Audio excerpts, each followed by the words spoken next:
वसंत पंचमी के पर्व पर यादव समाज द्वारा समाज की कुरीतियों को लेकर एक बैठक का आयोजन किया गया, जिसमें सागर के पूर्व सांसद और पूर्व शिक्षा मंत्री लक्ष्मी नारायण यादव, सुधीर यादव मुख्य अतिथि के तौर पर मौजूद रहे।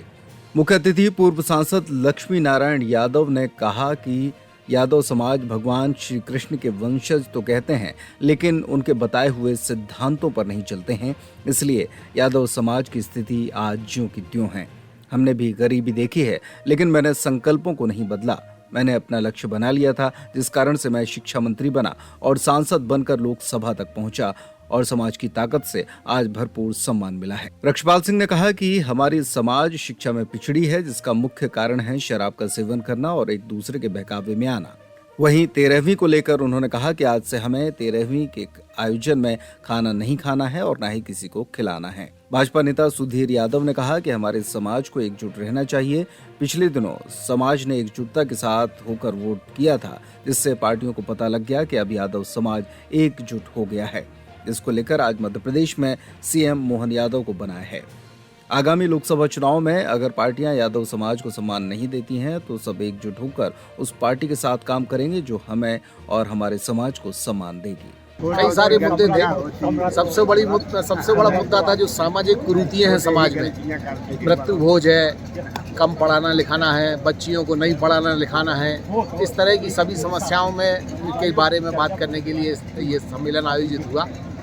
और स्वाभाविक है कि राजनीतिक लोग रहते हैं तो राजनीतिक बात तो होती आपको ज्ञात हुआ होगा, मंच से बीच में रक्षपाल सिंह जी ने अनाउंस भी किया कि आज कांग्रेस ने भी जो टिकट का चयन किया है वो यादव समाज से किया है और भाजपा ने इससे पहले यादव समाज को सम्मान दिया है कि उनने इस प्रदेश के मुख्यमंत्री श्री मोहन यादव जी को बनाया है। ये निश्चित रूप से बहुत बड़ी बात है। इस देश में 29 मुख्यमंत्रियों में एक मुख्यमंत्री जो भाजपा का है वो मोहन यादव जी हैं, तो स्वाभाविक है कि समाज में हर्ष का विषय तो रहेगा ही। तो यादव समाज आबादी के हिसाब से सबसे ज़्यादा संख्या यादव समाज की है, लेकिन दुर्भाग्य ये है 4 लोकसभा क्षेत्र में कि चारों लोकसभा क्षेत्र में दोनों जो महत्वपूर्ण पार्टियां हैं जो यहाँ पर सत्ताधारी दल रहते हैं, चाहे बीजेपी हो चाहे कांग्रेस हो, एक भी यादव की बुंदेलखंड में किसी पार्टी से टिकट की चर्चा तक नहीं चल रही है। तो ये दुर्भाग्य है कि इतनी भारी संख्या होने के बावजूद और हमें जो है उसका हमारा प्रतिनिधित्व हमें नहीं दिया जाता, हमारी समाज के लोगों को नहीं दिया जाता।